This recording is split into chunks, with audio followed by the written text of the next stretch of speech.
In the secluded district for practitioners in Limin City, a young man named Bai Jin was violently thrown out of his house. He stood up, blood on his lips, angrily accusing Fan Bin of betraying his parents' kindness and stealing their estate after their disappearance. Fan Bin sneered, denying the accusation and claiming all residences were under 6 guilds' control. A bespectacled man stated that Bai Jin, now 18 and still unawakened, lost his right to stay per union law. As the Bai family's adopted son, Fan Bin automatically inherited the home. Beyond anyone's objection, Bai Jin raged, suspecting conspiracy, reminding them of his family's sacrifices for the city. The man with glasses slapped him so hard he flew dozens of meters away. He shouted, accusing Bai Jin of insolence and questioning the 6 guilds' authority. He turned to Fan Bin, reminding him to keep his promise and handle the matter. Fan Bin confidently replied he would do exactly as agreed. After the man surnamed Song left, Fan Bin approached Bai Jin. He kicked Bai Jin hard in the stomach, then stomped on his face, mocking how the former genius still hadn't awakened. He revealed he had secretly poisoned Bai Jin with a rare toxin since childhood. Bai Jin trembled, eyes full of pain and hatred, unable to grasp why he was harmed. Fan Bin sneered,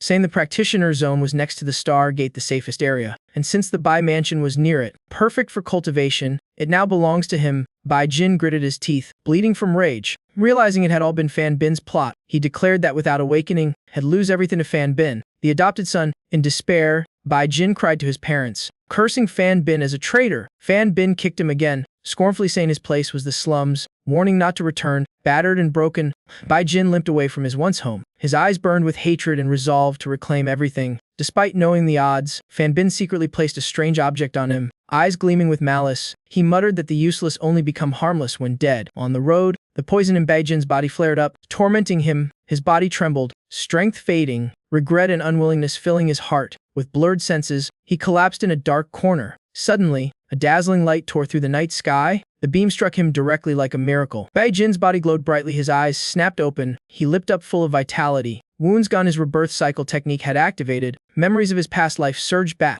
Recalling his dearest disciple's betrayal, she coldly declared that as long as her master lived, she could never surpass him to become the supreme war god. The onlookers mocked, calling him a fool for defying an evil deity. Meng Xingqian roared in fury, vowing to show them the cost of betrayal. He declared them all betrayers of their ideals and snapped the sword impaled in his chest. Meng Xingqian stood tall, eyes blazing with resolve, scoffing at his foes who thought they'd won. He declared himself the only level 3 war god in human history, unmatched and undefeatable. He vowed to return stronger, stepping into the magic array to activate his rebirth secret art. His body slowly vanished in a surge of energy, leaving only his armor on the battlefield. Meng Xingqian's soul entered Bai Jin's body. He looked to the sky, swearing vengeance on the betrayers. Immediately, Meng Xingqian sensed something odd in this new body. Suspecting it had been fatally poisoned, he identified the rare toxin from the dark abyss, one that rotted organs and crippled cultivation. Gazing at his frail hands, he was baffled why his soul had ended up in such a useless vessel.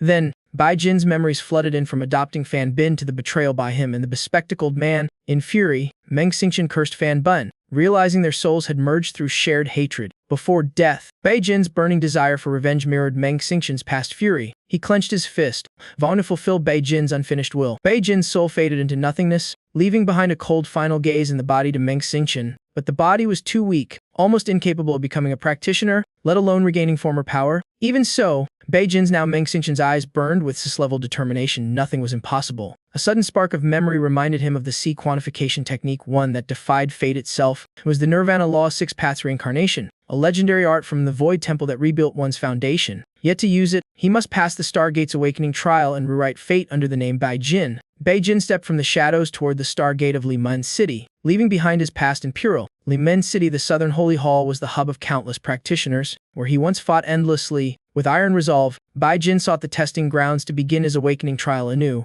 But the examiner coldly warned that had already failed twice, and even his father's legacy couldn't save him. Bai Jin glared sharply, his aura slicing like a blade, daring the man to repeat himself. Crushed by Bai Jin's presence, the manager broke into a cold sweat. At that moment, a deep male voice called out. It was Seba, captain of the city guards. Approaching. In old memories, Bai Jin's parents had once saved Seba's life. Now their paths crossed again. To Bai Jin's surprise, Seba scolded the insolent manager. Defending the Bai family's honor, he issued a curt order to prepare Bai Jin's testing badge. Handing it over, Seba said firmly, "Go on, start your trial." He patted Bai Jin's shoulder, whispering that if he failed again, he should leave this place for good. Bai Jin watched Seba's figure fade. Lost in thought, he silently admitted the man was honorable. worthy of his parents' trust. He then stepped into the awakening test area, but the moment he entered, his body trembled violently. The years of poison had left it completely ruined. In the trial, only those who resonated with the stars and received starlight could awaken a profession. Failing to resonate meant living as an ordinary nobody forever. Even with a star flickering above, his frail body couldn't absorb the starlight, let alone form a pact. But that was part of the plan. Mere awakening wasn't enough. He needed a true breakthrough.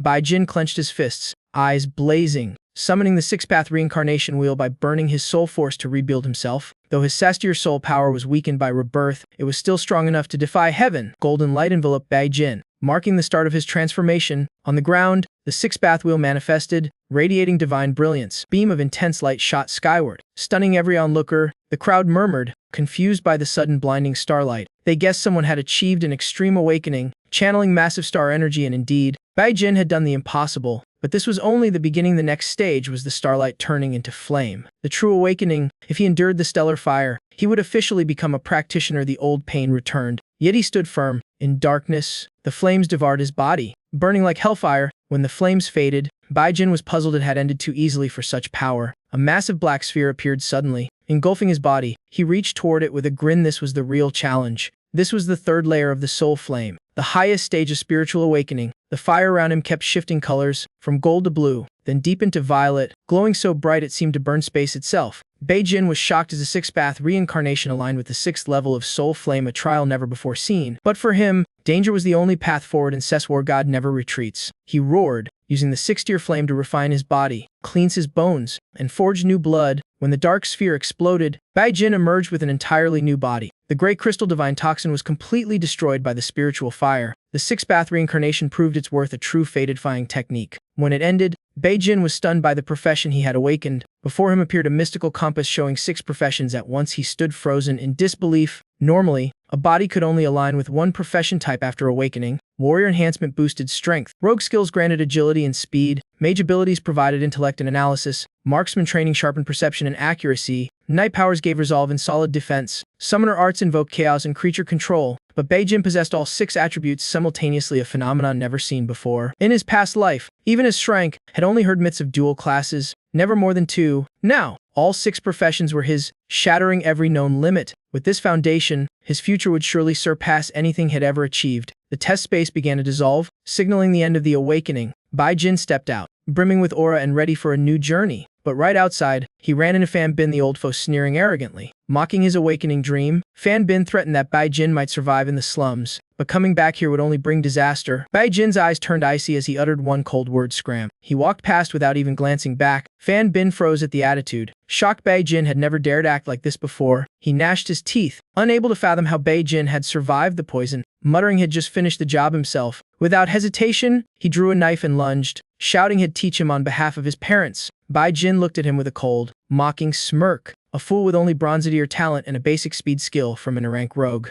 And worse, had given up stealth advantage for a head-on attack. To SSS-War God, that was nothing but comedy. Not to mention, Bai Jin now wielded the merge power of 6 classes, more than enough to crush Fan Bin. Without hesitation, Bai Jin threw a powerful punch straight into his opponent's face. Fan Bin flew back, rolling across the ground like a rag doll. He stared blankly, unable to accept what just happened. After striking, Bai Jin felt fatigue from lack of real combat experience. Wounding the traitor was already beyond expectations. Total victory was still out of reach. At that moment, the captain sternly questioned Fan Bin before the crowd. Fan Bin furiously retorted, accusing him of favoring someone unfit to awaken. Seba snapped back, declaring Bai Jin's ability was plain for all to see. The murmuring crowd silenced Fan Bin, leaving him speechless. He seethed inside, recalling how it poisoned Bai Jin multiple times, refusing to believe the results. Seba approached and handed Bai Jin a power testing device. The scanner confirmed Bai Jin had activated the warrior profession. That earlier strike came from his class power, shocking the spectators even more. So mocked Fan Bin for foolishly abandoning his rogue advantage and fighting head-on. Bai Jin worried inwardly. Since he held 6 classes, he had to suppress his strength using old skills. The captain encouraged him to seize the chance and train hard to become truly strong. He then handed Bai Jin a student card,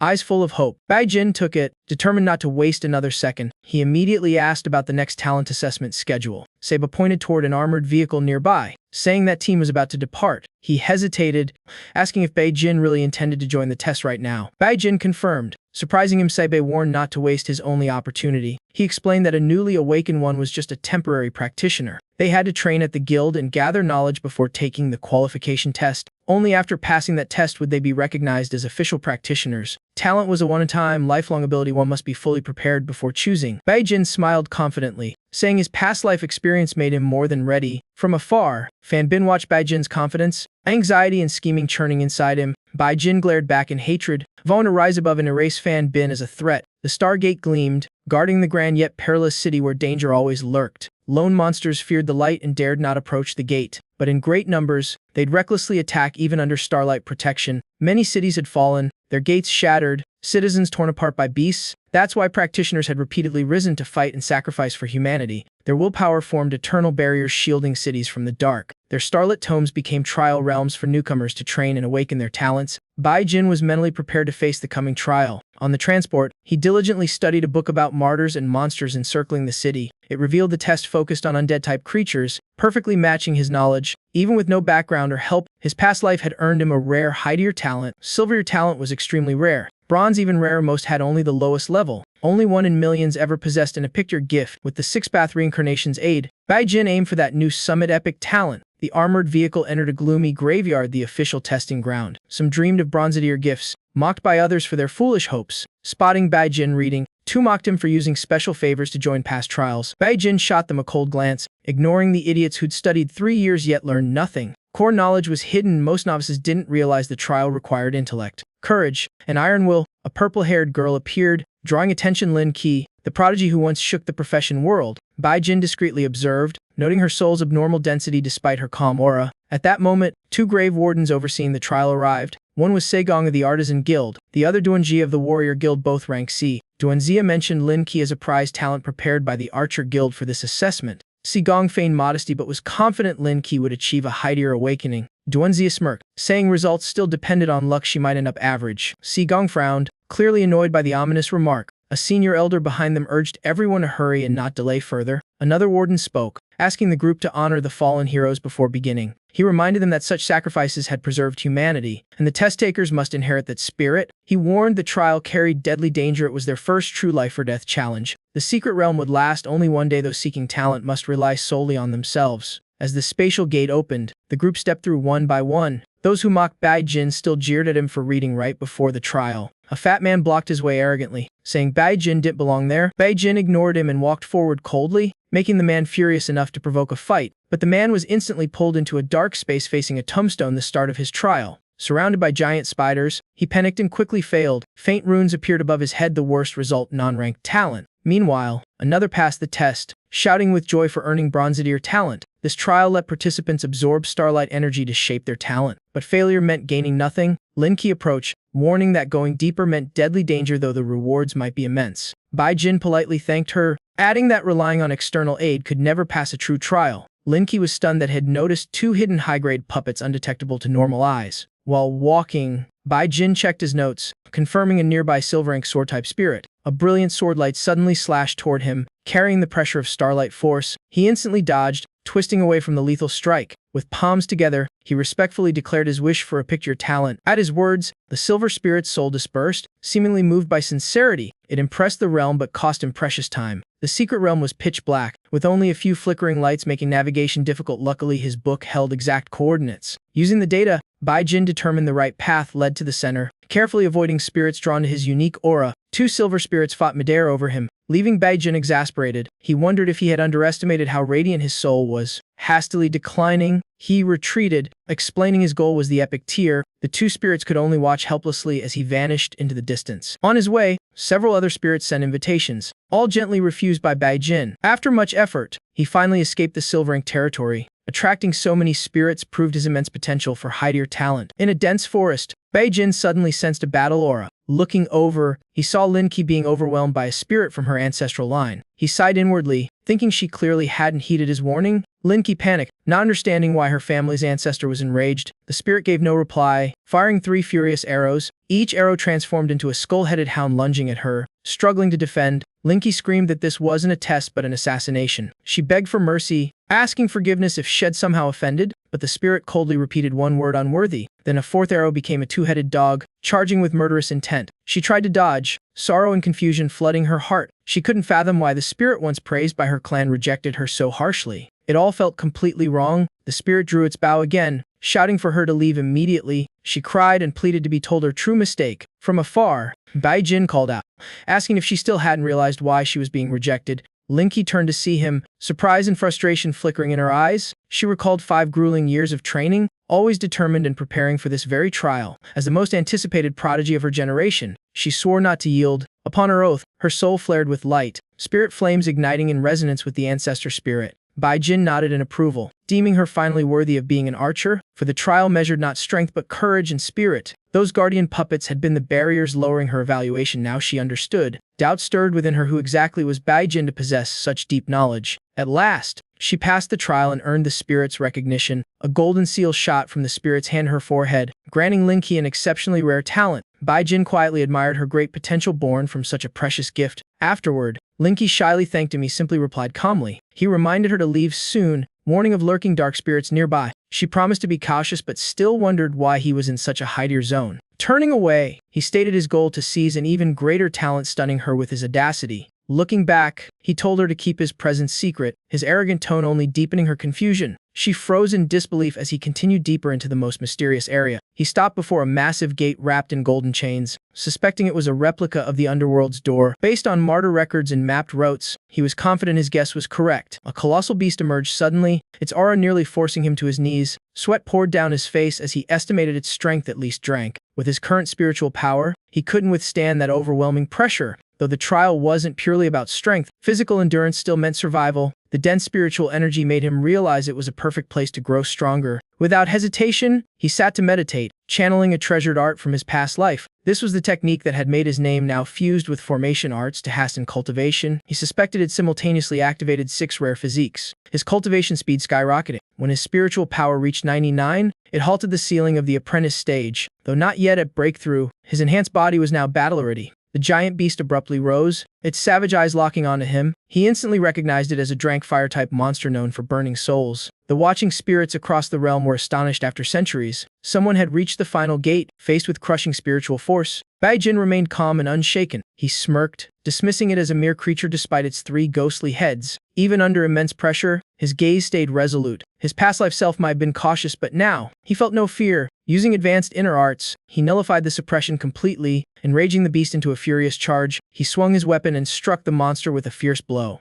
But his power was still too weak. Only a shallow scratch marked its armor-like hide. He flips away from the strike, tossing a snarky comment that only enrages the beast further. It roars, its body cloaked in thick toxic green fumes, clear sign of a brutal counterattack. He swiftly retreats, keeping distance as the foe loses control. The monster lunges, jaws glowing bright as if to swallow him whole. Yet he stands firm, facing it head on without a flicker of fear. When the fangs snap down, they pass right through him, just an illusion. He calmly says this was merely a trial for those without an official class. With a light tap on the creature's face, he makes it shatter into nothingness. These trials test not only power but also wit and spirit. He realizes the real creature wouldn't feel anger, proving this one's fake. That confirms it's just a simulation meant to test the challenger's composure. Passing the trial, a massive door creaks open, revealing the next path. He steps forward, wondering if this is the true entrance to hell. Inside, rocky peaks and crashing waterfalls form a scene more sacred than hellish. While observing, a blazing red sword aura suddenly shoots toward him. He dodges swiftly, startled by the lethal power far beyond normal limits. More waves of sword energy pour in, forcing him to dodge like lightning. One hit would kill him.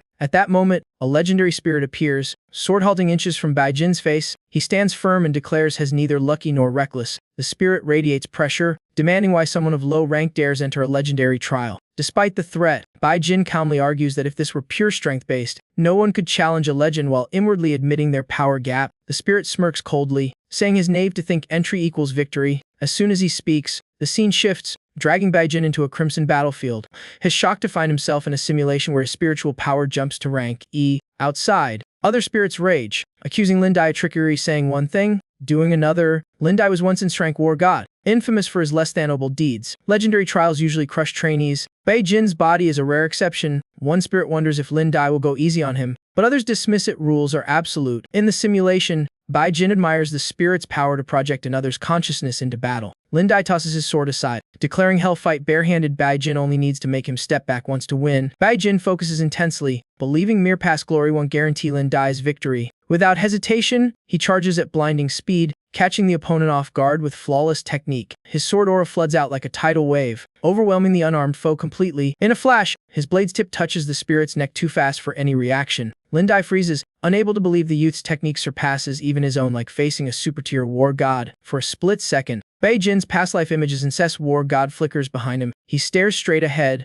boldly declaring there's no need for mercy. Fight with full strength. Lin Dai's face changes. He bows respectfully, acknowledging Bai Jin as a worthy rival. He picks up his sword, ready to fight in earnest. Bai Jin leaps high, unleashing a storm of sword energy raining down fiercely. With a deft flick, he knocks Lin Dai's weapon clean out of his hand. The duel drags, but the spirit never gains the upper hand and is finally declared defeated. Stunned, Lin Dai bows his head, admitting total defeat. Bai Jin passes the trial flawlessly, unlocking a chance at legendary tier talent beyond even his past life. But as he ponders, the opponent suddenly vanishes without granting the talent. He wonders if he hit too hard, making the spirit too embarrassed to reward him. Outside, the higher spirits chatter excitedly over the unprecedented situation. They're shocked the test ended so quickly. While Bai Jin still sits unmoving in illusion, one spirit questions why Lin Dai hasn't closed the trial. Suspecting hidden motives, Lin Dai stands tall and solemnly declares his complete defeat. The spirits are horrified at trainee beating a former SSS-Rank war god. Unthinkable, some suspect he held back, but Lin Dai denies it, confirming Bai Jin's victory. He proposes a risky, almost crazy plan, but everyone agrees, given Bai Jin's incredible potential.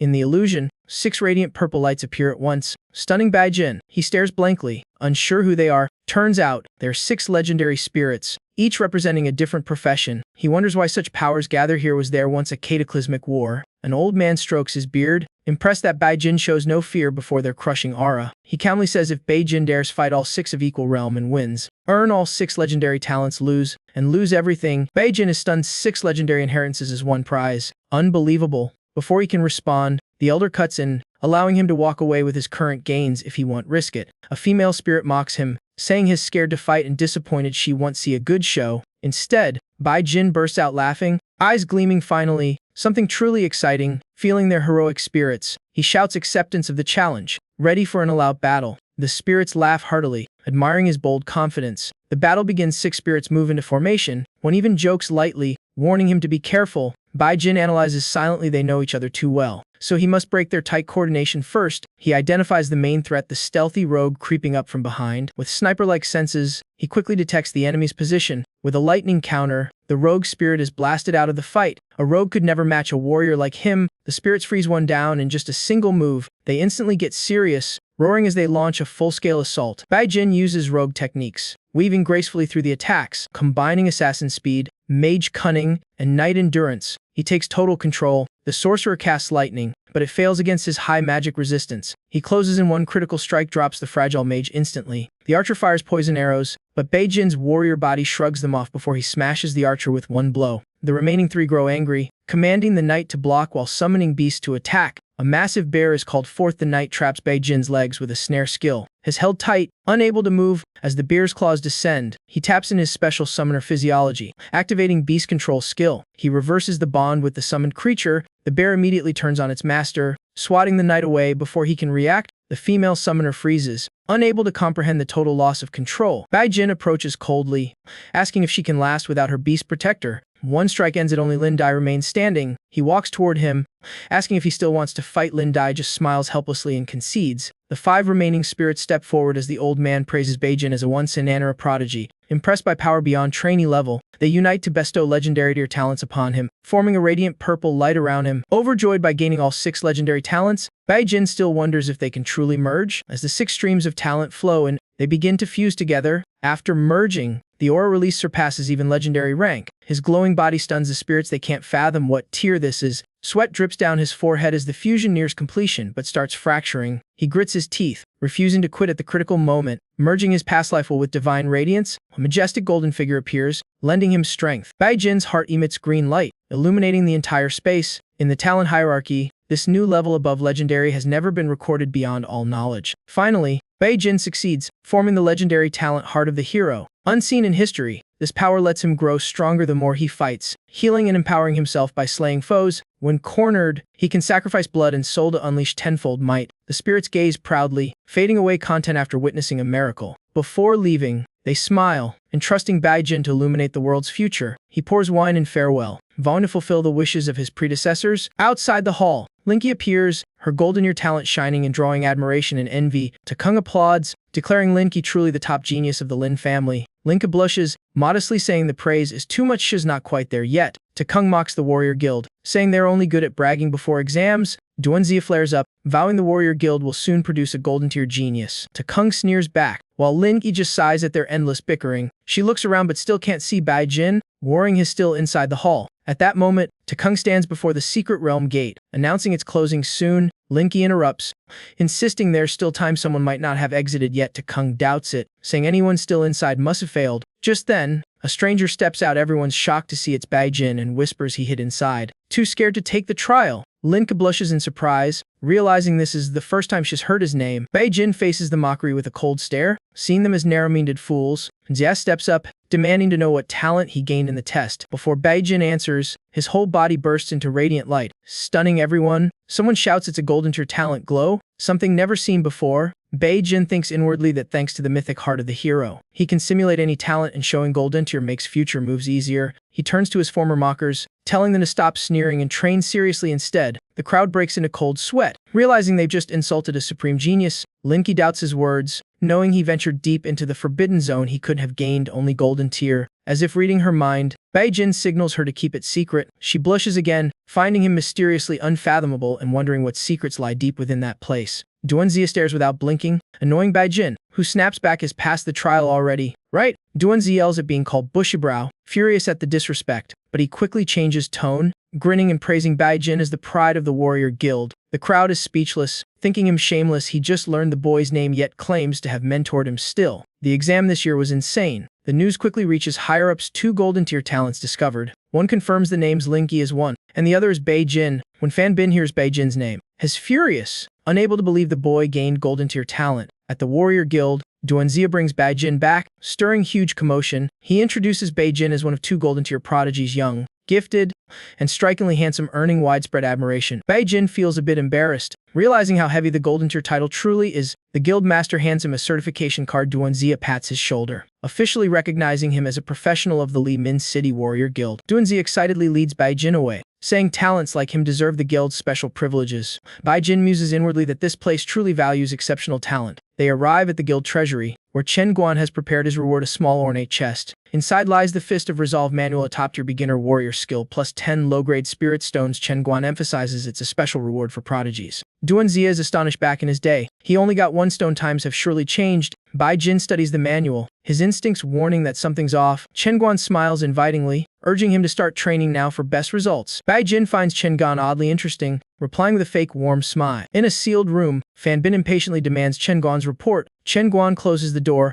coldly confirming the Fist of Resolve manual was modified and will trigger in a few days. Fan Bin laughs wickedly, planning to challenge and kill Baijin without suspicion. He flatters Chen Guan, promising rewards once he seizes the Bai family inheritance. Chen Guan nods. Payment is all he needs. Fan Bin grins arrogantly, certain that even a genius like Baijin will die by his hand and all of Bai clan's assets will be his. In his room, Baijin keeps analyzing the manual, sensing flaws others missed. Based on Chen Guan's behavior and past events, he starts suspecting Fan Bin's ties to a deeper conspiracy. His eyes flash sharp. There must be a hidden power behind the Bai clan, and he'll play this game his own way. He sets the manual down, deciding that even if tampered with, he can decode and restore it using his past life knowledge, turning danger to advantage. With Duanzia's presence and the official reward given, Chen Guan can't act recklessly yet. Spirit stones are rare treasures condensed from gate energy, vital for upgrading and learning skills, even with higher techniques from his past life. Baijin knows he must rebuild from the basics to strengthen his current self. After carefully reading the Fist of Resolve, he confirms it's a top-tier beginner skill, usable up to rank D. Manageable for him. The technique's quirk is turning fists into blades via spirit force flowed, but easily fixable. He arranges 10 spirit stones in formation and begins absorbing their energy. Spiritual power floods his body like a raging tide. Suddenly, pain scorches his arm as if it's burning alive. When he finishes, his arm is severely damaged, red and blistered. Even a basic skill can wound him due to its difficulty. Despite his superior physique, it'll take half a month to heal, but that only excites him more. With fierce resolve, he continues training without pause. Dark violet energy swirls around his arm, pulsing violently. With one swing, his fist turns to a blade, slicing straight into the test wall. The slash cracks the wall wide open, proof of the skill's potent power. Bai Jin smiles in satisfaction, consuming all the stones and mastering it in a single day. Upon reaching rank E, the skill will auto-grade time to leave the room. Opening the door, he's surprised to find Fan Bin waiting outside. Fan Bin hands him a dual letter, demanding to settle who inherits the Bai family estate. Bai Jin laughs coldly, calling him an ungrateful leech unworthy of his parents' legacy. The crowd murmurs in outrage. Fan Bin, just an adopted son, dares to fight for inheritance. Fan Bin raises the dual letter, guild approved, warning outsiders not to interfere. The onlookers are stunned, the guild allowing open inheritance robbery, yet no one dares to speak. He smugly declares the Bai family mansion is unless Bai Jin dares to fight, staring at the thief who stole his childhood home. Bai Jin burns with fury though he deems Fan Bin unworthy. Fan Bin waves the challenge letter close, taunting life or death duel. Dare to fight? Bai Jin flashes forward like lightning, snatching the letter right from his hand. Fan Bin freezes, stunned by speed far beyond his expectation. He reassures himself Bai Jin's skill has already been secretly tampered with. Once battle heats up, the bug will surface and that'll be Bai Jin's end. Bai Jin finishes reading, coldly agrees. Fan Bin instantly attacks using a rank Shadow, Fear, and Bronzeteer speed talent. A massive serpent manifests, surging toward Bai Jin with him. Bai Jin tilts aside smoothly, clicking his tongue at the outdated trick. Fan Bin panics, his strongest strike failed that easily. The familiar violet aura from training ignites again, wrapping Bai Jin's arm. He shouts, hell now, use the skill chosen by the heroic spirits themselves. A fierce punch sends Fan Bin flying backward. He clutches his stomach, baffled by the overwhelming force of that blow. The crowd erupts, cheering Bai Jin and exposing Fan Bin as a disgrace to the rogue guild. Duanzi applauds proudly, while Chen Guan merely nods. It's only natural for a prodigy. Bai Jin stomps hard, shooting toward his foe. Eyes like ice, a thunderous punch hurls Fan Bin 10 meters away. As a rogue, he barely survives the hit, his defense surprisingly solid. He stands, revealing golden armor beneath his shirt, sneering that Bai Jin can't pierce it. The crowd splits, some call it cheating, others argue equipment isn't banned. Fan Bin, brimming with arrogance, vows this time to send Bai Jin to his ancestors. He lunges with daggers aimed to kill. Bai Jin coolly parries, mocking that all he knows is reckless close combat. He blocks the strike with one hand, leaving Fan Bin speechless at the ease of it. With a mocking grin, Bai Jin counters, saying he'd noticed the inner armor long ago just playing cat and mouse. Before Fan Bin can react, Bai Jin unleashes a flurry of punches, knocking him flat. Fan Bin panics, realizing the cursed flaw didn't harm Bai Jin. The latter steps closer, demanding answers. He trembles, shocked his plans exposed. Bai Jin calls him a fool. Predictable as a clown, Bai Jin presses for the mastermind's name and his parents' whereabouts, offering mercy for truth. Suddenly, Fan Bin bites a poison pouch, spewing black blood as Bai Jin recoils in shock. In his dying breaths, he laughs mockingly, refusing to reveal anything and taunting that even geniuses will perish. He collapses lifeless, taking his secrets to the grave. Bai Jin stares at the corpse, heavy-hearted that no clues remain. Whoever's behind this isn't ordinary. The danger closing in grows darker. Even knowing the threat, he lifts his head high, ready to face what's coming. Still, his power lags behind. He must grow stronger soon as a shadowy figure secretly trails him. Ignored, at the training grounds, he resumes relentless practice to grow in strength. His body glows with a blue aura radiating from the spirit stones. At last, the spirit stones run dry, crumbling to dust. He gazes regretfully at the remains. His absorption rate's too high. All used up, his spirit power jumps from 105 to 246 after the upgrade. Theory says each low-grade stone grants 10 spirit points. In practice, users only absorb a fraction due to energy loss. Bai Jin's 70 absorption rate far exceeds the genius standard. Combining his all-around physique with past life key mastery, his efficiency skyrockets. He murmurs on the balcony that in a higher radiation zone, had have broken 300 points already. Thinking of the seized mansion, fury flares again at the usurper. With the villa gone, only a shabby rank dorm remains. The thief holds a crank class. Bai Jin can't touch him yet, but Bai Jin overestimated his resources. He can trade for only 20 stones. His parents had spent everything over the years treating his illness. Never did he imagine he'd someday stress over money like this. He checks his guild token credits drained. He must find new missions. Loadier tasks are easy but don't yield enough for stones, so he considers drank. After pondering, he pauses, deep in thought. If he stands out too much now, enemies will notice him. He needs a discreet yet profitable path. Quietly searching options, he settles on a rank quest: explore the green moss forest. With both coin and points as reward, he studies the map, sensing great potential in that area. By nightfall, he reaches the forest's outer gate. Just as he's about to enter, a voice calls from behind. Someone asks if he's also taking the Green Moss Forest mission. He turns to see Linky and nods. She steps close, inviting him to join her party, making him blush awkwardly at her nearness. A male voice cuts in, reminding her to ask the captain first. He grumbles that adding in Frank Rookie will only slow them down. Bai Jin replies firmly that he won't be a burden. Another member interjects, confirming Bai Jin's a prodigy equal to Lin. That's Dongbo, the friendly team leader who warmly invites him aboard. Bai Jin gladly agrees and greets the captain respectfully. Latong fumes, insisting even prodigies are still low-rank warriors in deadweight. Dongbao's expression hardens. He orders silence and readies the team. As they enter the forest, a ranked treefolk ambush them. Linky reacts first, firing a rocket arrow at the monsters. Flames roar up fiercely, but they're snuffed out quickly. Dongbo fires another rocket, burning 2 treefolk to ash. Latong sneers at Bai Jin, boasting about the captain's strength. He mocks that this mission isn't for weaklings. Angering Linky, she snaps back, demanding if he's calling her useless too. Latong stammers a denial, but Linky cuts him off, saying there's no difference anyway. At that instant, a sharp wooden spike hurtles toward her. She's doomed, or would be, if Bai Jin hadn't crushed it midair. He points toward the bushes, spotting the hidden attacker. The team's rogue lunges forward, stabbing the enemy dead. Linky thanks him sincerely, but Bai Jin shrugs it off as teamwork. Latong grits his teeth, fuming with jealous rage at the two. Bai Jin scans the terrain, confirming the area is dangerously unstable. Light and darkness are clashing, barely holding a fragile balance. When darkness grows stronger, monsters go berserk, explaining the treefolk attack. However, he was more interested in the treasures accompanying the dark surge.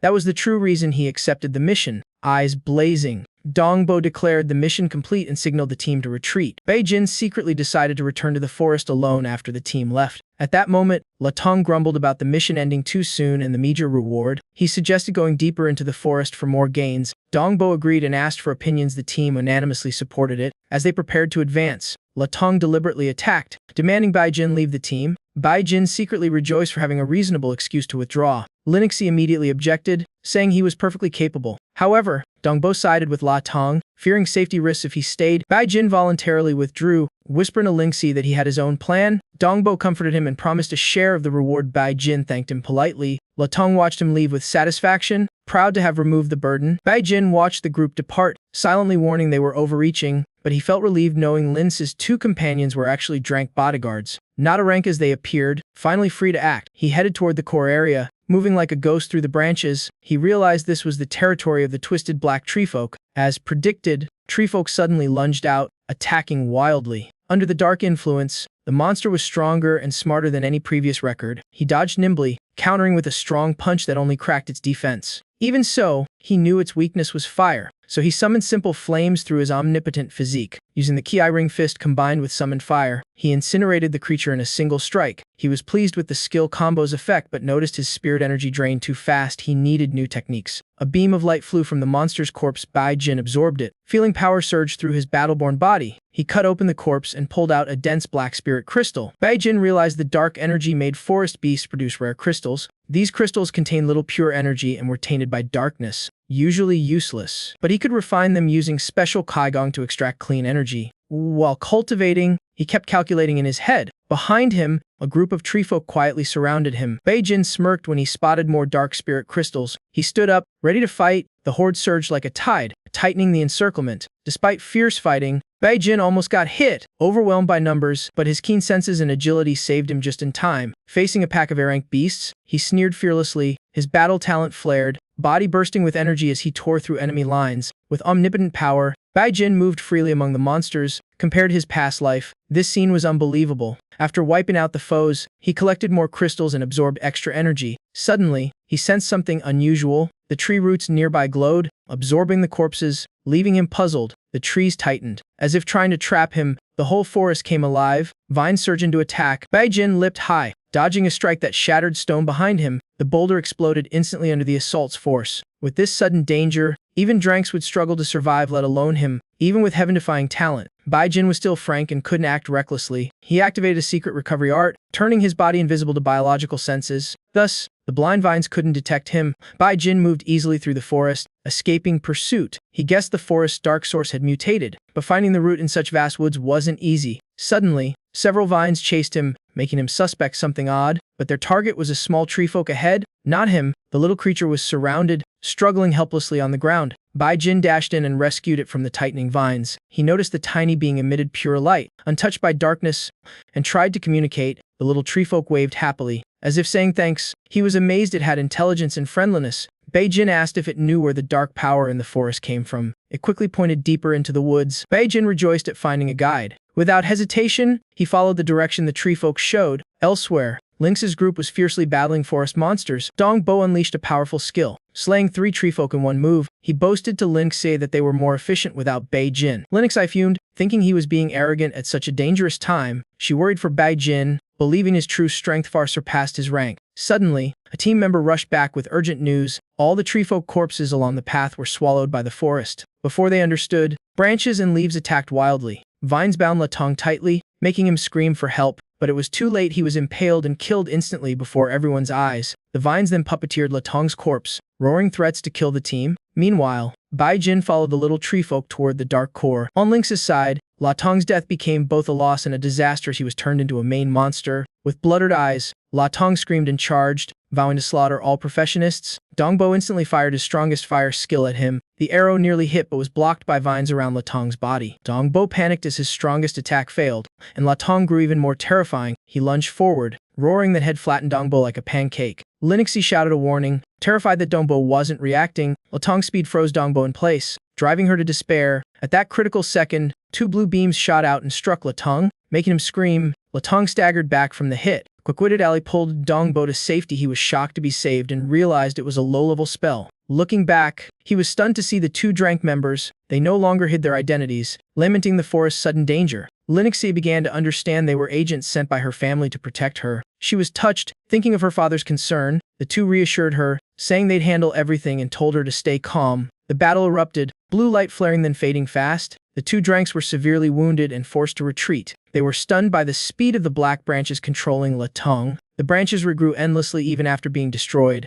Wearing them down, Latong had fully turned into a black plant-like creature. Roaring in rage, one person, seeing the dire situation, told Lin Xie to prepare to flee. She hesitated, unwilling to abandon her teammates in peril. Before she could refuse, he cast the wind ring technique. She was swept into a whirlwind and carried far from the chase. But she landed straight into another danger. Three plant monsters spotted her and immediately pursued. Linux Eye ran desperately, focused only on survival. Exhausted after running far, she looked back to see the enemies right behind. She burst into tears, thinking of her fallen comrades and bracing for death. But suddenly, a laser-like beam cut through the air, killing the monsters instantly. After waiting in terror, she opened her eyes and was shocked to see Bai Jin. She felt a rush of awe and gratitude. Stunned by his radiant presence, he sternly asked about the team's status and the captain's whereabouts. Linxi was speechless, overwhelmed by his power and dazzling aura, but more plant monsters swarmed and no sooner were 3 slain than 7 more appeared. Bai Jin frowned at the endless waves, then suddenly grabbed Linxi, startling her. His icy stare and firm warning stopped her from resisting. They were surrounded, yet the strange creatures seemed unable to see them. Linixi realized in surprise that they were hidden by Bai Jin's special ability.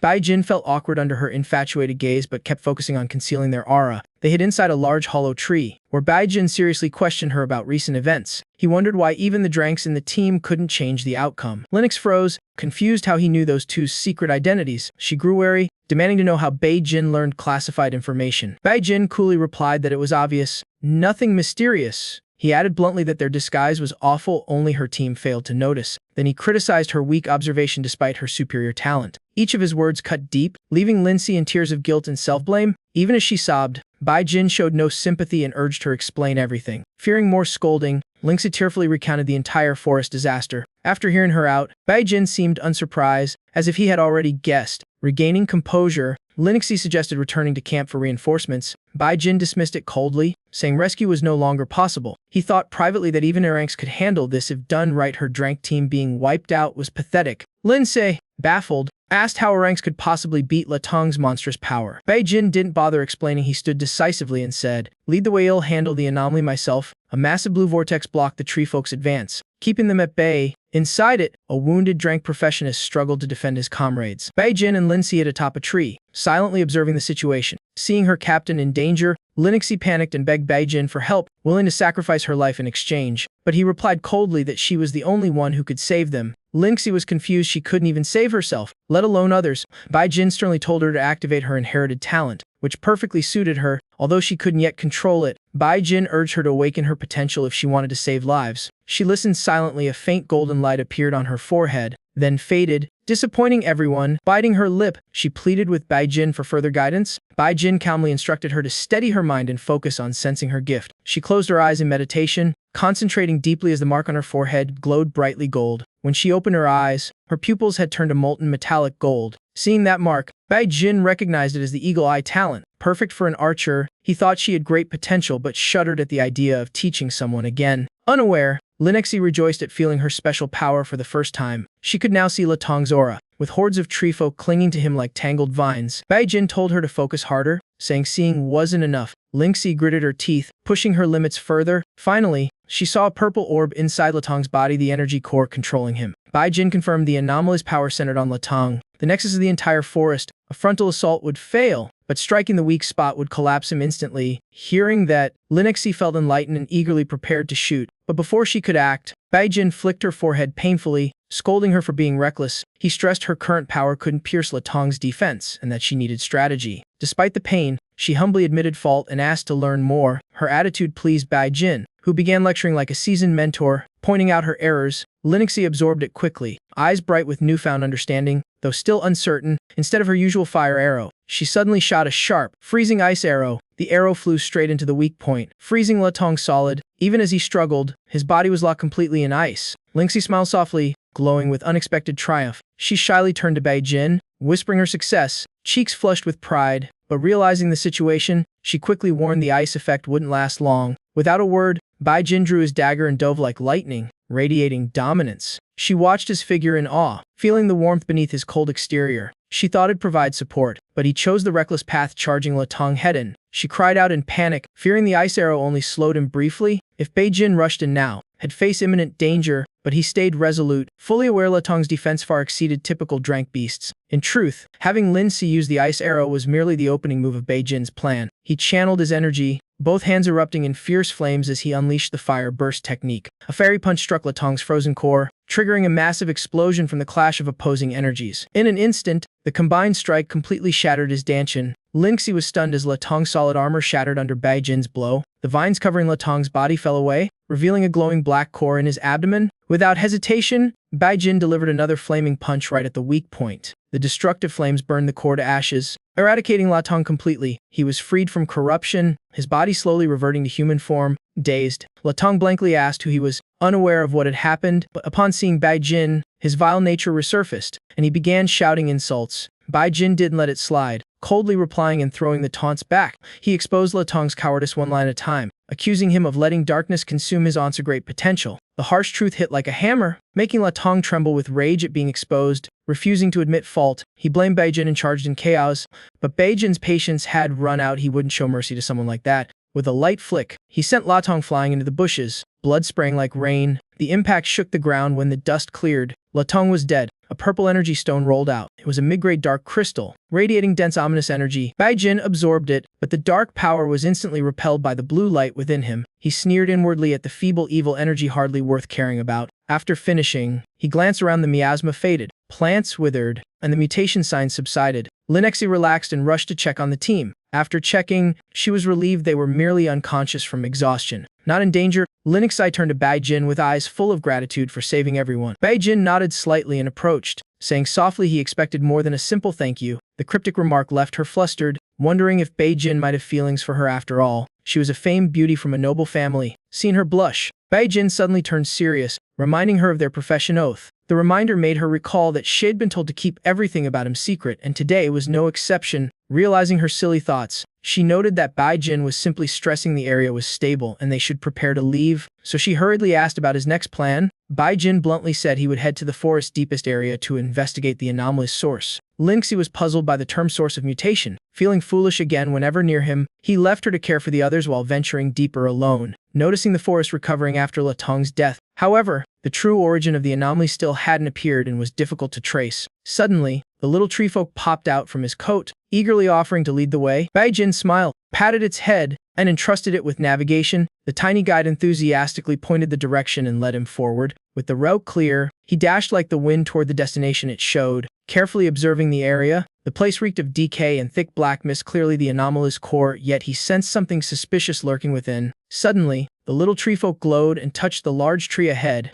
At once, a giant door opened, revealing a new passage. He stepped in immediately, feeling the hidden yet powerful presence of the anomaly grow stronger. Baijin wondered if the little tree folk had originated from this place. The creature nodded instantly, confirming his thought. What puzzled him was how such a pure being could be born from a region tainted by dark energy. Despite his efforts, Baijin detected no signs of monsters along the path. The absolute silence only deepened his suspicion. After some cautious exploration, he finally reached the end of the path. Passing through the gate, he was stunned to find an ancient, silent village before him. The architecture was entirely different, brimming with life, untouched by destruction, but as he approached, he sensed faint red-black energy drifting from afar. Raising his guard, without delay, he activated his cultivation art to probe the area. A surge of energy spread rapidly through the surroundings. With one move, he pinpointed the toxic energy source near a bush, its pressure nearly suffocating him. He told himself that venturing further might mean facing something beyond his control. After some thought, he decided to upgrade his strength to a rank first, using the dark crystal in his hand even though absorption would be difficult. The little tree folk suddenly popped out again, chattering and pointing in another direction. Bai Jin hesitated, unsure if he should trust its guidance, but seeing its earnest gaze, he agreed to follow. Before an ancient tree, he realized this must be the treefolk's place of origin. The little one leapt from his arms and infused energy into the old trunk. Orbs of memory appeared in the air, astonishing him.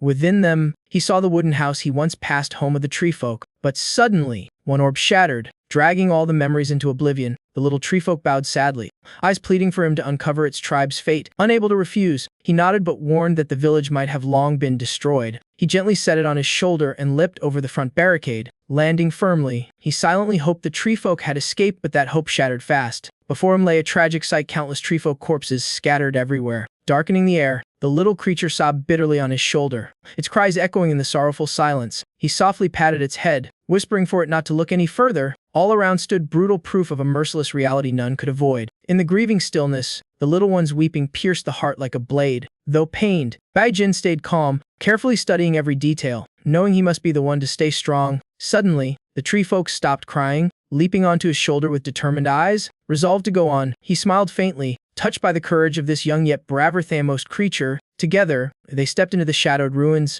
determined to uncover the truth. In the thick mist, they realized this was the very heart of darkness. Without a word, Bai Jin leapt like the wind, slipping silently deeper in. He stayed alert, scanning every corner, luckily still unseen. As he neared the center, evil energy thickened, trees withered from corruption, yet oddly, the mutation level stayed at E or D. To uncover the truth, he knew he had to move closer. Suddenly, two bizarre trents appeared, uttering eerie sounds. He hid quickly, watching every move with caution. Ahead lay an altar of dark branches glowing faintly, the source of spreading evil. Beside it was a huge black corpse, tremps the root of the anomaly, and a bull-hooded priest, clearly leading the dark trance. Studying closer, he saw the priest was actually absorbing energy from the corpse. The priest raised his staff, mumbling that once he drained all its power, had ruled the forest. The little Trent peeked from Bai Jin's coat, eyes sorrowful toward the glowing corpse. At that moment, the black Trent's body convulsed violently, startling the priest. He raised his staff high, evil energy roaring out as he shouted about an intruder. With sharp senses, he pinpointed Bai Jin's hiding spot and blasted a powerful force, forcing him out. Realizing stealth had failed, Bai Jin revealed himself. At the sight of him, the priest screamed accusations of sabotage and murder. Following Bai Jin's death, he instantly ordered his minions to attack. With no retreat, Bai Jin had to fight his only option to survive. He went for speed, igniting Fire Fist as flames erupted around him. His punches spun like a tornado, setting Trents ablaze. No matter their toughness, though he held the upper hand, their sheer number made a drawn-out fight risky. Bai Jin narrowed his eyes, shifting focus to the leader. With a capture the king tactic, he charged straight at the priest, flames clenched in his fist as his swift movement broke all limits, closing the distance. But as he neared, he realized the foe wasn't as easy as expected. The priest slammed his staff into the ground, unleashing a violent quake. The earth split open,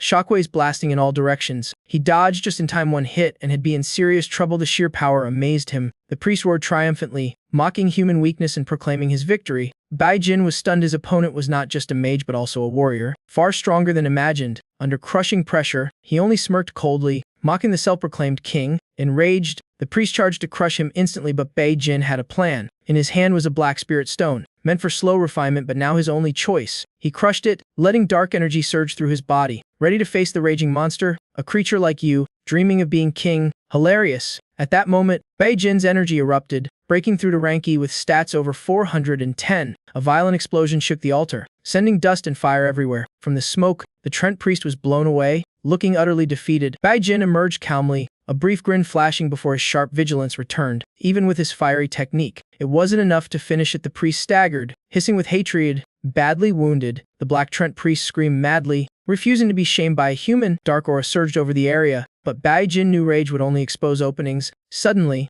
the priest lunged forward at insane speed, slamming his staff down. The ground split apart, energy clashing in a wave of destruction. Bai Jin dodged just in time, shocked by the enemy's sudden speed boost. Not giving him a chance, the priest struck again and again. Each blow meant to crush everything. But Baijin was no longer the weak one. 3 blazing punches smashed into the foe's face. He retreated immediately, realizing the enemy's armor was still hard to break. Abruptly, the priest gathered energy into a dark sphere. Grinning wickedly, the orb shot forth like lightning, engulfing him in thick violet black mist. Baijin was blasted away, writhing in the dangerous energy waves. The priest laughed maniacally, convinced his foe was finished, but then he froze. Something impossible appeared before him. Baijin still stood, rising from the smoke, eyes sharp as blades protected by his knight physique skill. Neural collapse shield, without that central nervous safeguard, had have lost control, but now it was counterattack time. As a 6-element magic circle flared behind him, the priest howled in denial, calling him an undying parasite. He charged wildly, staff swinging madly, yet Baijin's technique rendered the blows useless.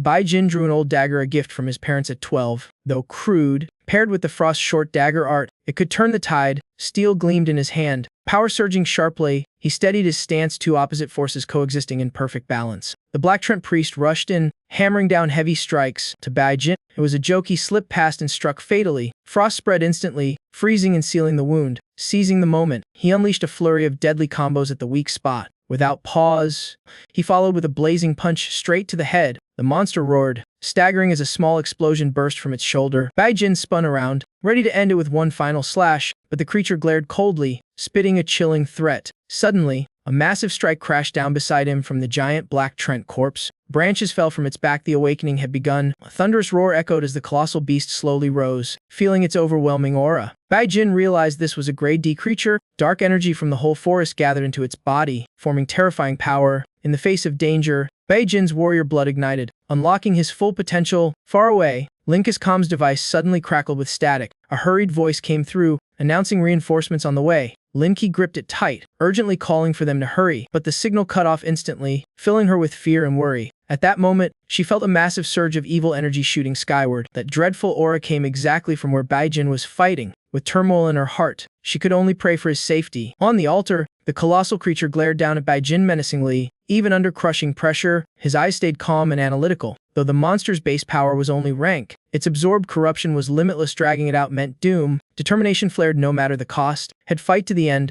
As the giant struck its first blow, the priest laughed triumphantly at his plan's success. Baijin unleashed his full strength, ready to confront the overwhelming force. The priest still boasted arrogantly, thinking victory was certain. With unshakable resolve, Baijin gathered power and prepared to charge. But suddenly, his strength flickered and vanished. Priest was blasted away unexpectedly, not knowing what had hit him. Groaning on the ground, he raged in pain, betrayed by his own ally. Branches rained down violently, engulfing him in thick smoke. Baijin was stunned, unable to grasp how the situation had flipped so fast. The giant Black Trent roared, its aura erupting after crushing its kin. Dark miasma surged sky-high, terrifying the remaining Trents, leaving no survivors. The monster slaughtered even the priest's minions. Baijin stood frozen, shocked at the swift annihilation without him lifting a finger. Once done, the beast's fierce gaze immediately locked on him. Feeling the immense pressure, he heightened his alertness. Facing a foe far superior in every aspect, he knew the real fight had just begun. Suddenly, the little Trent jumped from his coat, spreading its arms as if to intervene. Its blue-glowing eyes shone with rare solemnity. At the same time, the branches on the monster's back began to quiver oddly. Baijin gathered all latent power, reaching his peak combat state. Unexpectedly, the branches turned inward, stabbing through their own body. The gashes emitted a mystical violet glow and floating light orbs. As the massive body collapsed, countless luminous bubbles emerged. Those glowing orbs were lingering memories of the ancient forest spirits. He was stunned to sense holy energy within that terrifying shell. At once, the surrounding Trents screamed madly, evil aura bursting wild. Through the visions, he saw the priests plot, forcing villagers to surrender their sacred relic and embrace darkness for forgiveness. The brave Trents rose up, fighting the priests' tyranny to protect their kin. In a final moment, their leader sealed the holy gem inside a tree, sacrificing himself to save a tiny spirit, the last hope's heir. The sight pained Baijin deeply. He realized the little Trent carried that legacy, the hidden secret of the moss forest. The little Trent wept, eyes following the departing soul of its kin. The forest spirit gently patted its head, leaving words of love and faith. Then turning to Baijin, the spirit asked him to care for the child on behalf of the whole tribe. Baijin bowed, hand over chest, solemnly accepting the duty. Though not of their kind, he deeply respected that soul's sacrifice and dignity. After the farewell, the spirit faded, leaving a sacred silence behind. The chaos at the heart of the moss forest was finally erased, an unbelievable ending. Baijin approached the priest's corpse and began searching it. He found valuable gear, iron armor, gauntlets, and a cursed armor set. A pitch-black bark shard caught his eye, rare material, along with a staff worth a fortune. Staring at the loot, he hesitated, such treasures but no bag to carry them. Then his eyes lit up at one remaining valuable item. A red dress turned out to be a rare spatial bag, delighting him instantly. Without hesitation, he stored everything: pirate coins, spirit stones, armor, rare materials. But the most precious prize was that bright red spatial pouch. He wondered how such a rare item, fit for high-class adventurers, ended up on a mere rank corpse. Despite its value, the flashy look bothered him. Had need to modify it first. Turning back, he saw the little Trent quietly walking over. Still sad, he smiled as it climbed onto his shoulder, resting its head for comfort. In his heart, he vowed to guide it to grow strong. On the other side, Linka's comms device suddenly picked up an emergency alert from the moss forest, ordering immediate withdrawal. After the call ended, she gazed toward the forest, anxious that Baijin might be in danger. A flash of light streaked overhead, making her duck instinctively. When she looked up, Linky beamed with joy. Baijin had returned safely. She ran over, happily saying rescue reports mentioned a severe anomaly, and he was lucky to be unharmed. Baijin nodded lightly, asking if the rescue team was close. He moved toward the wounded while quietly reminding Linky to keep all this secret.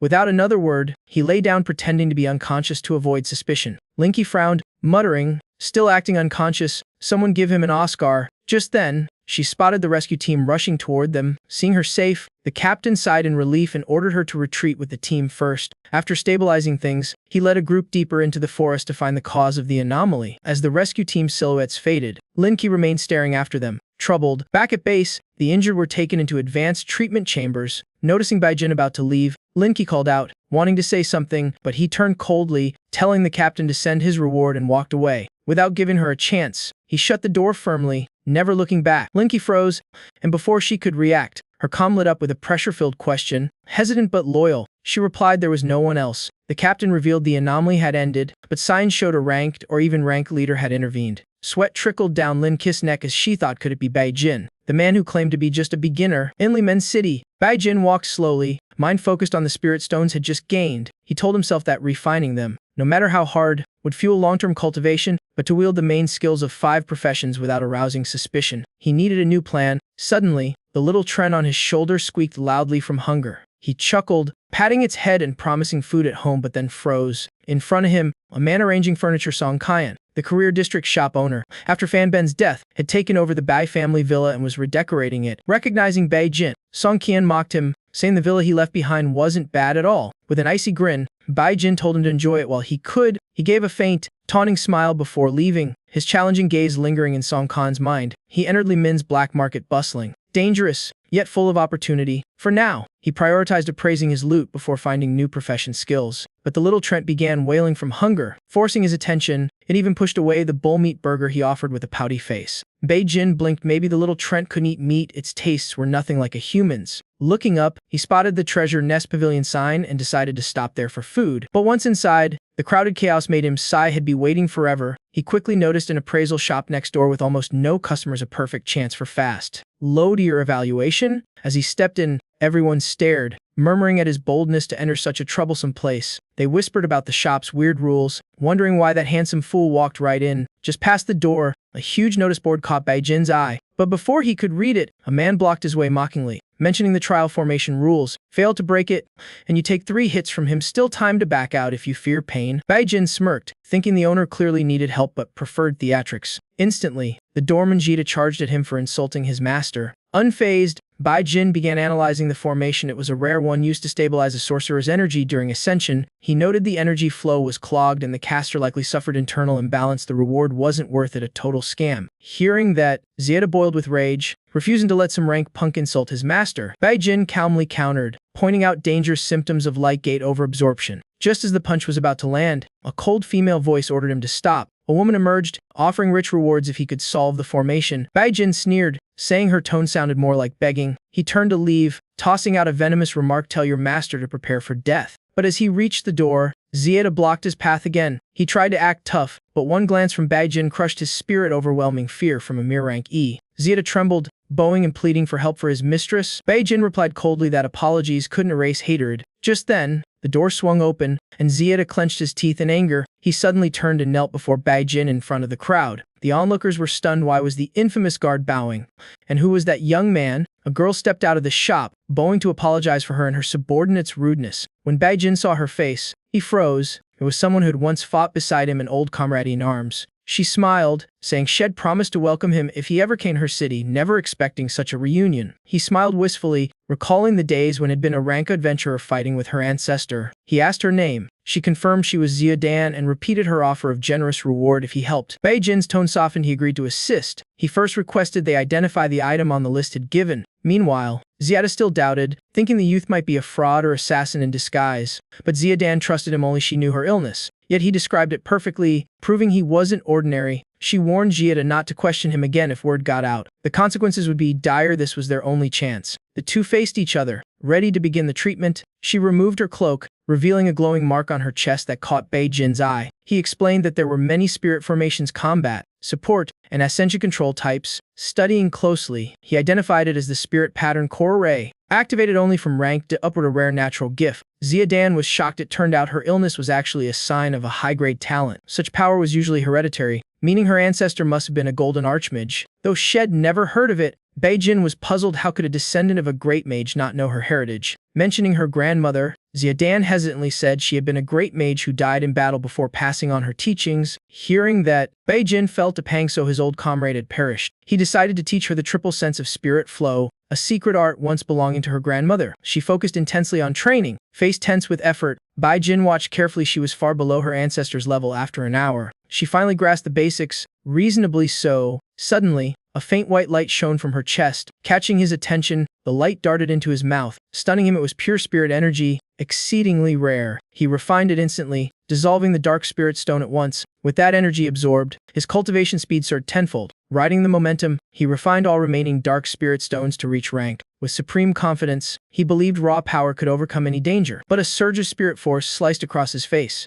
drawing blood. He panicked. His body wasn't yet strong enough to contain such power. If he kept going, he'd explode. Glancing at Xia Dan, he wondered if there was another way. In that desperate moment, he chose to risk his life. While she remained in meditation, he exerted everything. Drenched in sweat, channeling energy, he spun his hands to form seals, creating a formation structure on his body. After a long struggle, he exhaled in relief. Had survived the deadly threshold. Thanks to the spirit pattern core array, he engraved the formation within himself, preventing explosion and mastering energy control. This was a wake-up call. Bai Jin reminded himself he wasn't yet used to his new body. One mistake could mean death. Xia Dan slowly opened her eyes, exhaling in relief. She was overjoyed to find her spirit energy stabilized. Nearing ranks, overwhelmed, she threw herself at Bai Jin, hugging him gratefully. Zita, witnessing this, was stunned, dropping to his knees to apologize for doubting him. Bai Jin smirked, praising his loyalty but demanding his reward. He didn't like people kneeling. Zia cheerfully handed over a box containing everything Bai Jin had listed, including the verified dagger. Bai Jin inspected each item carefully and nodded in approval at their quality. Holding the dagger, he suddenly remembered the days had wielded divine weapons in full god-tier gear. He tossed the dagger straight into his spatial bag, leaving the two utterly dumbfounded.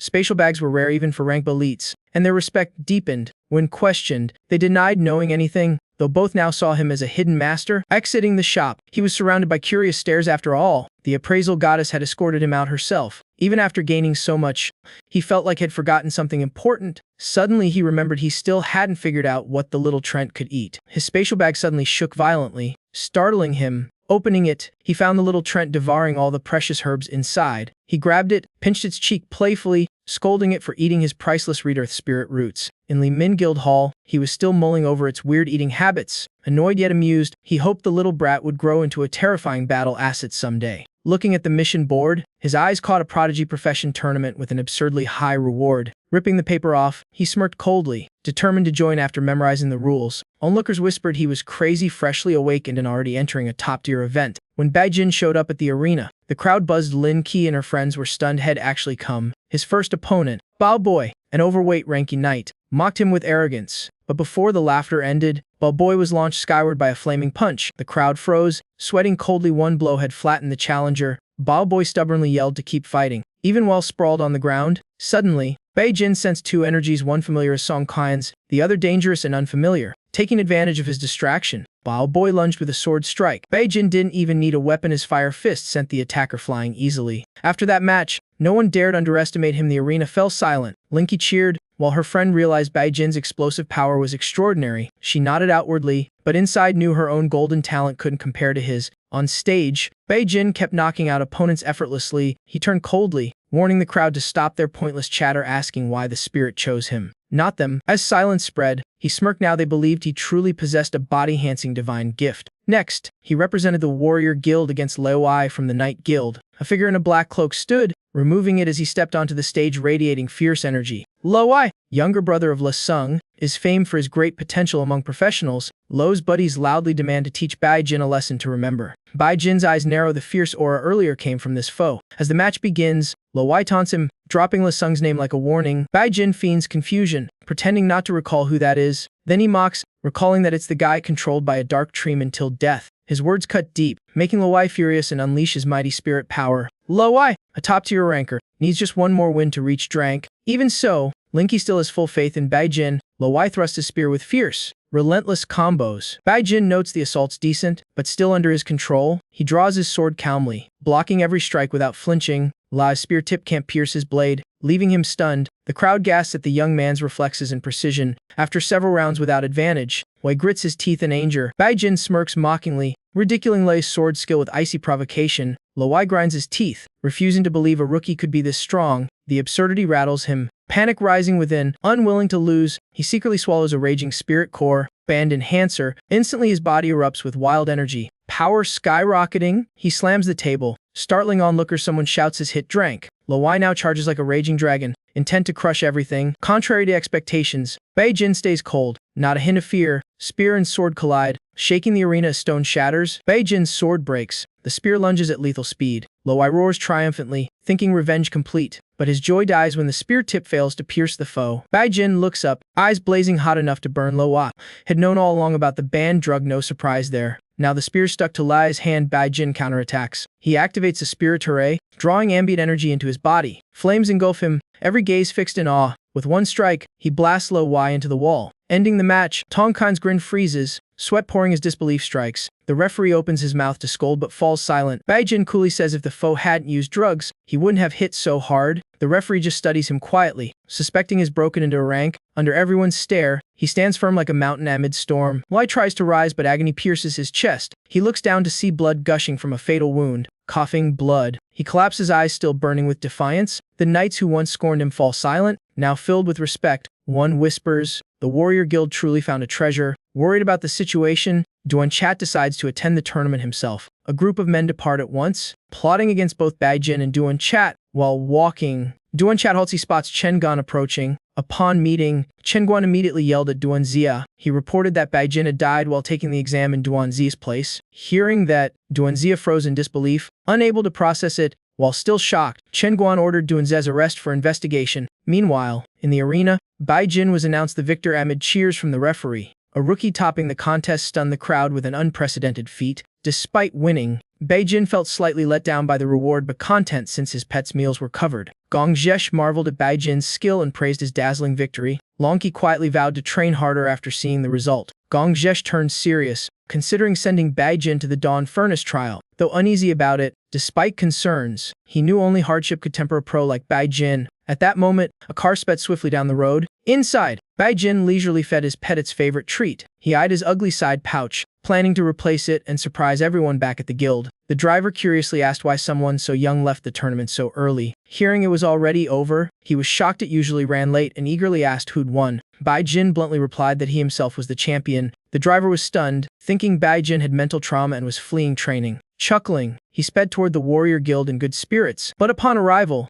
Bai Jin instantly sensed that something was wrong awaiting him. In front of the gate, the Dawn City law enforcement team gathered, making him wary of a major incident. Inside, Duan Zia was being openly accused by Chen Guan of attempting to murder the guild's genius. The guild members protested furiously, calling the accusation absurd and unfair to Duan Zia. Captain Fang Quan coldly dismissed them, claiming they had death reports and solid evidence. As tension peaked, Duan Zia ordered his subordinates not to interfere. He declared his innocence and insisted on letting the law handle it to protect the guild's honor. Chen Guan sneered, saying Duan Zia couldn't escape these charges. Right after, he tried to brag further in front of everyone, but suddenly, a fairy punch exploded right in his face. Chen Guan was sent flying, spitting blood as everyone stood frozen in shock. Bai Jin burst in like wildfire, cursing Chen Guan for spreading fake news about his death and declaring he was very much alive. Duanzi was overjoyed but still puzzled why Bai Jin left the conference halfway. Fang Quan was stunned, secretly cursing Chen Guan for his reckless stupidity. Chen Guan panicked, unable to grasp how Bai Jin survived his scheme. He tried to shut up, but his slip of the tongue exposed his plot. The guild members roared in anger, confirming he was the vile culprit. Fang Quan silently cursed Chen Guan's idiocy and rushed to change the subject. He argued that Duanjia broke rules by letting Bai Jin compete, though luckily Bai Jin withdrew himself. At that moment, someone ran in shouting that Bai Jin had broken the record and taken first place in half the time. The shocking news left everyone speechless, with no excuse left to deny it. Bai Jin's gaze turned icy as he prepared to settle the score with Chen Guan. He shouted, recalling the last time Chen Guan tried to frame him, vowing not to let it slide again. But suddenly, Fang Quan lunged forward, stabbing Chen Guan down and declaring it was time for punishment. Seeing that, Bai Jin watched silently, suspecting a shady alliance between the two. He began guessing their true reason for scheming so hard to ruin him. Duanzia seemed to sense his thoughts, calmly assuring him the guild master would investigate everything. Then he laughed proudly, praising Bai Jin for achieving miracles in just half a month. But before the joy lasted, Duanzia clutched his chest in pain from old wounds, and Bai Jin urged him to rest and hand over the rewards. Duanzia pretended to scold him for greed, then chuckled and said there was something more important. Before Bai Jin could ask, a girl entered with a red box. Saying everything was ready, Duanzia turned to Bai Jin, seriously asking him to test his spirit power level using that box. Inside was a crystal used to measure pseudo-profession talent. Bai Jin stepped forward and placed his hand on it. A fine emerald green light thread spread out, wrapping around his hand. Then, burst of dazzling golden light erupted, forcing everyone to squint. The room went silent as they realized he possessed a rare golden grade talent. Even with prior hunches, Duanzi was stunned to see Bai Jin reach level D so fast, thrilled beyond words. However, Bai Jin didn't care about the results, he only wanted to know why Duanzia summoned him. Duanzia took a deep breath and gravely spoke about the Dawn Furnace trial. Believing Bai Jin was ready to join, Bai Jin was shocked it was the very place his former self once longed to prove himself. Duanzia explained that the furnace was an ancient human fortress before Dawn City was founded. After being abandoned, it was taken over by beasts but now used for a triennial youth trial. It was the city's biggest event, where the top 10 earned a chance to absorb precious spiritual energy to advance their realms. However, he warned that all participants were strong, some even level C, and the place was filled with deadly danger. Hearing this, Bai Jin's eyes lit with determination. Vowing not to miss this chance to ascend and reclaim what was stolen, Duanzia nodded in approval, awarding him money, spirit elixirs, and an honorary title for setting new records. He even gave Bai Jin a key to a level profession room, but Bai Jin refused, determined to reclaim his family's old villa. Duanzia laughed, admiring his spirit, yet admitted he lacked the power to help retrieve the villa for now. Bai Jin smiled gratefully but thought to himself that he must rely on his own strength, not wait forever for the guild master. Back home, he plunged once more into grueling cultivation. After reaching level D, progress became tougher. Spirit energy needed careful refining to work. In 3 days, he spent many spirit stones with little result. While pondering, his spirit beast suddenly acted strangely. Bai Jin grinned mischievously, recalling the trap had set on Lai the other day. Sure enough, Loi had taken the bait, and Bai Jin couldn't help praising his beast's sharp instincts. Then he changed clothes, ready to confront Lao Ai directly since that thief's spoils might come in handy. At the hospital, Deng Hang, the vice captain of law enforcement, stood by Loya's bed with a cold gaze. He confirmed the injuries were caused by a golden talent and deemed Bai Jin a threat to limit. Another whispered that Bai Jin would join the upcoming trial, perfect timing to get rid of him. Deng Hang agreed, his eyes gleaming with killing intent. He turned to a hooded man and ordered him to execute Bai Jin during the furnace trial. Before leaving, he added that Lao Yi must also be silenced and the blame pinned on Bai Jin. On the hospital bed, Lo Ai sensed death approaching and desperately sought a way to live. He weakly reached toward the window, praying for someone to save him. Suddenly, Bai Jin appeared outside, lips curling into a cold smile. He stepped in, eyes like ice, making Lo Ai think he was hallucinating on his deathbed. But when Bai Jin asked if he wanted to live, Lo Ai snapped back to reality. Before him stood the genius he once mocked, now alive and terrifying. Bai Jin leaned close, sharp and cold, demanding the full truth in exchange for life. Lo Ai panicked, doubting both reality and Bai Jin's ability to neutralize the grade poison inside him. Bai Jin smirked disdainfully, unfazed by such a weak toxin. He took a cloth and dabbed it with his spirit beast's saliva, then casually tossed the cloth on Lao Yi's head. Thanks to the beast's potent recovery ability, its saliva swiftly reduced the toxin, letting Lao Yi recover enough to speak and believe in Bai Jin's power. Even Bai Jin was surprised by how effective it was. He smiled coldly, thinking all those resources for his beast finally paid off. Staring at Lo Yi, Bai Jin warned the poison was only suppressed if he wanted to live. Had better spill everything. Feeling Bai Jin's deadly aura, Lo Yi trembled under pressure, rivaling his boss. Realizing his fate, Lao Yi bowed his head and confessed everything, begging for mercy. After hearing the confession, Bai Jin pondered as the pieces in his mind fell into place. He muttered that things were more interesting than he thought. A spark of amusement in his eyes. Although Lo Yu was still useful, Bai Jin decided to fake his death for safety. Before losing consciousness, Lo Yu shivered, regretting ever crossing a monster like Bai Jin. Bai Jin stood silently by the window, watching people carry Lo Yu's corpse away. He realized the force ruling Dawn City was a vast organization, with Deng Hang a peak rank only one of its leaders. Lao Yu was just a pawn, but Bai Jin believed he was getting closer to the truth, and vengeance was near. He resolved to use the next 4 days before the trial to break through to level C, as his current power was still lacking. On the northern outskirts of Dawn City, near the furnace area, Lin Feng trained relentlessly, determined to fulfill the Thieves Guild's ambitions for him. He confidently declared to take first place, boasting his 49 spirit marks and level 7 spirit base. With such advantages, he believed failure was impossible. Lai Shu agreed, praising Lin Feng's level 7 foundation as a lead on par with prodigies from 20 years ago. Lin Feng dashed forward, declaring that unless someone reached level B, victor was his. Suddenly, strange noises from afar made both men halt instantly. Hearing what sounded like a beast battle, Lai Shu guessed a level C creature and grew tense. They rushed toward the noise. Finding a ruin littered with charred fire wolf corpses rare on the furnace's outskirts, Lin Feng was shocked they'd all been slain in one precise strike. A blurred silhouette flickered in the distance, making Lin Feng suspicious of who it was. The figure looked young, likely another candidate for the upcoming trial.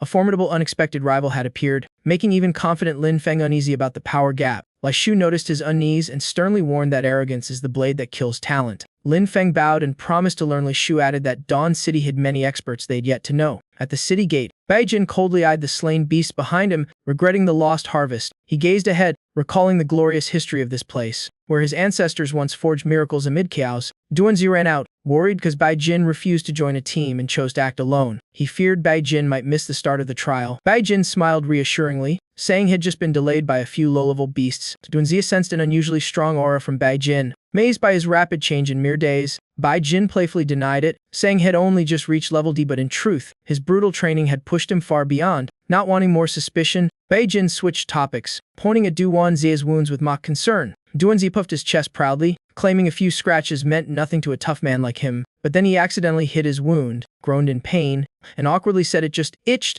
Bai Jin sighed and shook his head at the old man's pride. He laughed, then followed Duanzi into the main area of the Dawn Furnace. The bustling, massive scene amazed him. It was larger than anything he had imagined. He wondered why so many people were there if only those under 30 could compete. Duanzi explained it was a triennial event drawing young elites, countless spectators, and professional observers. He sternly warned that the trial zone was perilous and survival must come before recklessness. Bai Jin joked that had heard that lecture too many times and teased that Duanzi's nagging was why he had no wife. Duanzi, offended, scolded him for not appreciating an elder's kindness. The nearby soldiers burst out laughing, finding the tease too accurate to resist. Comrade patted Bai Jin's shoulder, cheerfully vowing to support him fully in the trial. Bai Jin felt their warmth and sincerity, his heart swelling with trust in the team. Suddenly, 2 female mages appeared, approaching to greet Duanzi. When the blue-haired girl spoke, he flinched as if reminded of unpleasant memories. A soldier introduced her to Bai Jin as Kuei, the leader of this mage squad rank. She and Duanchat had been rivals for years, but now she had completely outclassed him,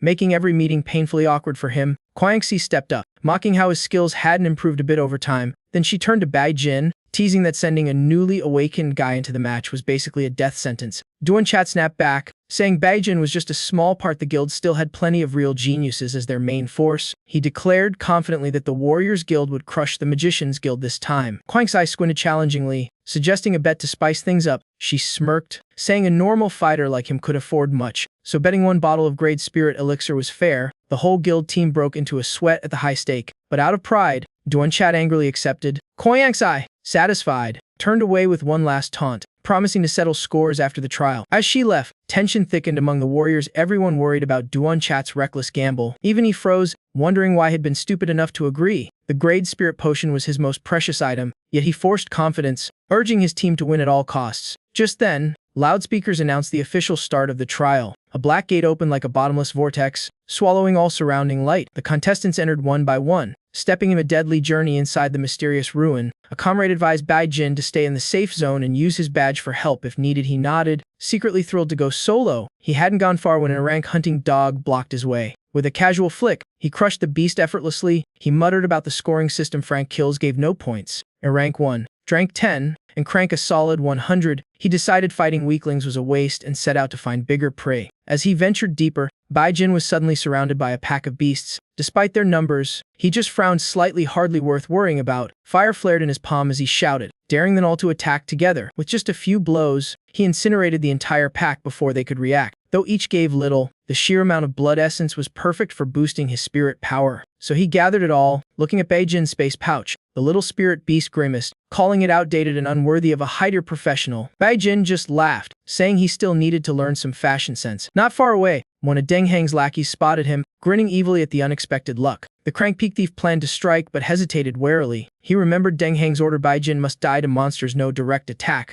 or the guild would suspect. Pulling out a vial, he muttered that using such a precious potion for sabotage was wasteful but worth it. Once released, the potion would spread fast, luring fierce beasts toward Baijin's area. He sneered, pitying the poor souls who'd die along with Baijin. Suddenly, several Drank-armored warriors appeared before Baijin, raising their weapons to attack. But with a single strike, he dropped them all. Weak, dumb, and easier than dealing with humans. Picking through their armor, he counted over 400 points, a solid start. While walking, he gathered valuable materials effortlessly and neatly packed them into his space pouch. A sealed stone door blocked his path ahead, clearly forcing him to find another way. Baijin crouched to study the ground, spotting human and beast tracks behind a rock wall. There must be a way to open it. He believed this place hid some mechanism leading to something special. Closing his eyes, he used his chaos summoning ability to trace spirit energy flowing toward the torches. By lighting odd-numbered torches and twisting the even ones, he triggered the mechanism. A rumble sounded as the stone door slowly opened, revealing a hidden passage. Upon entering, he immediately faced 3 crank ruin warriors radiating killing intent. While most would despair,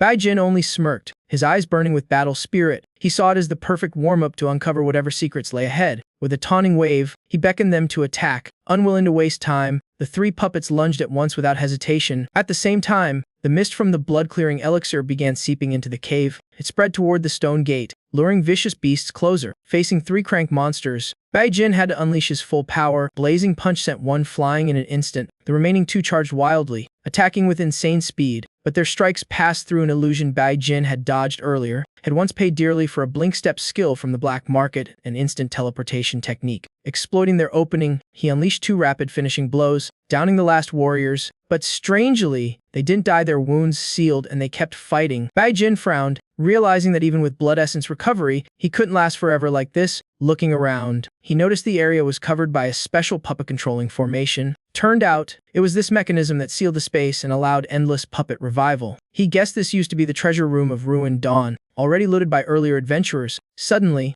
a statue within the formation spoke, ordering him to leave. Baijin was startled, then laughed, realizing the statue had developed a soul. He mused that others had chased trinkets, missing the true treasure. The formation itself, infused with spirit energy for millennia once, had used such energy to build an 8th-tier foundation. But now, this chance could push him beyond his previous life. With eyes blazing, he charged straight into the formation's core. However, a solid barrier stopped him cold. The statue roared, commanding the puppets to attack. Baijin sensed the formation going all out and decided to gamble everything. He combined his movement and seal arts to break through. Turning to a fierce vortex, he pierced the barrier. In an instant, he grabbed the statue at the formation's heart. Holding it aloft, he shouted for everything to stop. The puppets froze just inches away, sending chills down his spine at the near miss. Without hesitation, he sat down and took full control of the formation. The blood essence from the hunting hounds now fueled the fusion of the formation, and the ancient statue. He planned to refine it into his body to forge an ultimate power core. In the Dawn Alliance, only those at crank or higher were considered elites. Breaking past rank marked a major milestone. The widening gap in foundation made each rank advancement painfully difficult. During the fusion, he realized the statue's power far exceeded what his body could handle after centuries of refinement. The pressure was immense. If he lost control, his body could literally explode. At that moment, the puppet troops suddenly went berserk and attacked. Since the statue had merged with him, they were no longer under control. Turning violently savage, Baijin smirked, eyes gleaming with thrill, ready to use them as training dummies while his body hovered at its limit. With a fierce kick, he sent a crank ruin soldier flying. More monsters swarmed in, their numbers rapidly growing. Winged blood beasts and over 10 crank monsters joined the fray, backed by a horde of armored drank warriors, a daunting force. Baijin inwardly praised the pressure, roaring as golden flames engulfed him, warping the air like molten metal.